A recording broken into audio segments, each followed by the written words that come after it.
چونکہ پہلے احکام نہیں آئے تھے تو صحابہ کرام نے اپنے طور پر یہ قیاس کیا کہ روزہ جیسے یہودیوں کے ہاں ہے ویسے ہی اس کے حکم ہمارے ہاں بھی ہے، اور کما کے لفظ میں اشارہ بھی تھا، کما کتب علی الذین من قبلکم، جیسے کہ تم سے پہلے لوگوں پر روزہ فرض کیا گیا۔ اب پچھلی شریعت میں روزہ اس کا نام تھا کہ جب سو گئے تو روزہ شروع، کوئی نہ اس میں سحری کا تصور تھا اور نہ ہی رات کو بھی اپنی بیویوں سے ہم بستری کا کوئی تصور تھا۔ اسلام میں یہ نہیں تھا، لیکن ابھی وضاحت نہیں آئی تھی۔ شریعت محمدی میں تو اس کے لیے آسانی آنی ہے، لوگوں کے علم میں تو نہیں ہے نا۔ لوگ جو ہے وہ یہ سمجھتے ہوئے کہ یہ کام غلط ہے کر رہے تھے، رات کے وقت اپنی بیویوں سے ہم بستری ہو گئی، یا رات کو کسی وقت کچھ کھا پی لیا، لیکن دل میں دغدغہ رہا کہ یہ تو شاید ہم نے روزے کے خلاف کیا۔ اس کے لیے پہلے تو معافی نامہ اللہ نے پہلے گرانٹ کی معافی۔ دیکھیے احل لکم لیلۃ الصیام الرفث الی نسائکم، تمہارے لیے جائز کیا گیا ہے روزوں کے راتوں میں اپنی بیویوں کے ساتھ ہم بستری۔ ہن لباس لکم وانتم لباس لہن، وہ تمہارے لیے بمنزلہ لباس ہے، تم ان کے لیے بمنزلہ لباس ہو۔ لباس اور جسم میں کوئی پردہ نہیں ہو، آنکھیں،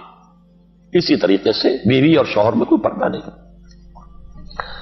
علم اللہ انکم کنتم تختانون انفسکم، اللہ کے علم میں ہے کہ تم لوگ اپنے ساتھ خیانت کر رہے تھے۔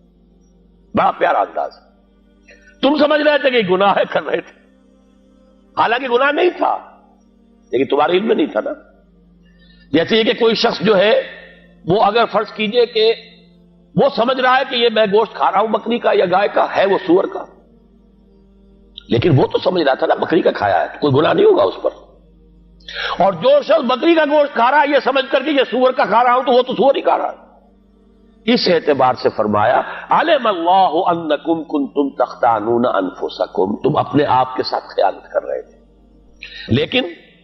کیونکہ پہلے وضاحت نہیں کی گئی تھی لہذا فرمایا فتاب علیکم وعفا عنکم، تو تم پر اللہ تعالیٰ نے رحمت کی نظر فرمائی۔ تابہ کے معنی لوٹنا، رجوع کرنا، تابہ یتوبو، ہم بھی اللہ کی طرف توبہ کرتے ہیں، وہ توبہ الہ ہوتی ہے، توبو الی اللہ توبۃ نصوحا، اللہ بندوں کی طرف متوجہ ہوتا ہے، وہ توبہ اعلی ہوتی ہے، یتوب علیہم، اللہ ان کی توبہ قبول فرمائے گا۔ تو فرمایا فتاب علیکم، تم پر اللہ نے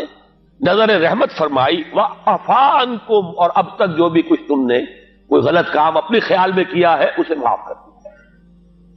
فالآن باشروہن، تو اب تمہیں اجازت ہے، جائز ہے بالکل، اپنی بیویوں کے ساتھ مباشرت کر سکتے ہو۔ وابتغوا ما کتب اللہ لکم، اور وہ چیز حاصل کرو جو اللہ نے تمہارے لیے لکھ دی ہے۔ یہ ازدواج میں ایک شے جو لکھ دی ہے وہ تو اولاد ہے، ظاہر بات ہے کہ تعلق زن و شو میں ایک شے جو مقصود ہوتی ہے وہ اولاد ہے، بقائے نسل، پریزرویشن آف دی اسپیشیز۔ لیکن یہ دوسری اور شے بھی ہے جس کو تسکین کہا گیا قرآن میں، لِتَسْكُنُوا إِلَيْهَا، تاکہ تم اپنی بیویوں کے ساتھ سکون حاصل کرو۔ یہ بھی ہے، یہ بھی اللہ کی طرف سے دی ہوئی شے ہے، لہذا اس کے لیے تمہارے لیے یہ پوری اجازت ہے کہ رمضان کی راتوں میں تم یہ کام کر سکتے ہو۔ وَكُلُوا وَاشْرَبُوا، اور کھاؤ اور پیو، یہ ہے سحری کا حکم، جس کے لیے حدیث میں پھر بڑی تاکید بھی آئی ہے، تسحروا، سحری ضرور کیا کرو، فإن فی السحور برکہ، اس لیے کہ سحری میں برکت ہے۔ یعنی یہ سمجھ لیجئے کہ شریعت سابقہ جو تھی، شریعت موسوی، اور جو شریعت اب ابدی ہے تا قیام قیامت شریعت محمدی، میں بنیادی فرق یہ ہے کہ اس شریعت میں بہت سی چیزیں نرم کی گئی۔ وہاں ہفتے کا حکم تھا، پورا دن کوئی کاروبار دنیاوی نہیں کر سکتے، جمعہ کے سورج کے غروب ہونے سے لے کر ہفتے کے شام کو سورج کے غروب ہونے تک 24 گھنٹے کوئی کام نہیں کر سکتے تم قطعاً۔ وہ مچھلیاں پکڑنے کے لیے مچھلیاں پکڑی بھی نہیں تھے، ہیلا ہی کیا تھا، اسی پر ان کو بندر اور سور بنا دیا تھا۔ ہمارے ہاں وہ جمعے کا حکم اتنا سا، اذان جمعہ سے لے کر جماعت کے ہو جانے تک بس خلاص، باقی تم آزاد ہو، فَإِذَا قُضِيَتِ الصَّلَاةُ فَانتَشِرُوا فِي الْأَرْضِ وَابْتَغُوا مِنْ فَضْلِ اللَّهِ، جب نماز جمعہ ادا ہو جائے تو اب زمین میں منتشر ہو جاؤ، اللہ کا فضل تلاش کرو، اجازت ہے، آسان ہو گیا بہت۔ اسی طرح یہ روزہ، ان کے ہاں روزہ جو ہے وہ یوں سمجھیے کہ ہوتا تھا 20 گھنٹے کا یا 22 گھنٹے کا، سو گئے روزہ شروع، بس اس کے بعد اب اگلے غروب تک روزہ ہے، نہ اس میں کوئی اب ان کا تعلق ذل و شو، نہ کھانا پینا۔ تو ایک طرف اس کو جائز کیا گیا، احل لکم لیلۃ الصیام الرفث الی نسائکم ہن لباس لکم وانتم لباس لہن علم اللہ انکم کنتم تختانون انفسکم فتاب علیکم وعفی عنکم فالآن باشروہن وابتغوا ما کتب اللہ لکم، اور دوسری طرف وَكُلُوا وَاشْرَبُوا حَتَّى يَتَبَيَّنَ لَكُمُ الْخَيْطُ الْأَبْيَضُ مِنَ الْخَيْطِ الْأَسْوَدِ مِنَ الْفَجْرِ،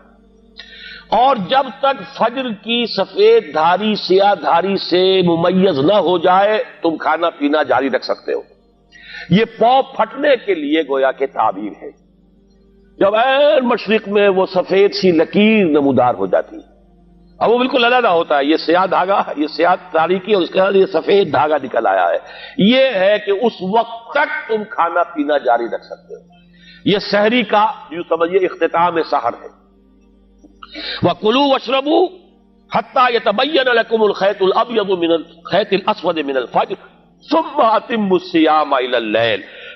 پھر روزے کا اب اس کو مکمل کرو رات تک۔ اس رات تک کے اندر جو ہمارے ہاں مسلک ہے اہل سنت کا، وہ رات کے آغاز تک، جیسے حد شروع ہو گئی، غروب آفتاب جو ہے وہ رات کے حد کے شروع ہو جانے کی علامت ہے، تو غروب آفتاب تک اب روزہ پورا کرو، اب کھانا پینا بھی بند، تعلق ذر و شو بھی بند، یہ امساک ہے، یہ صوم ہے تمہارا۔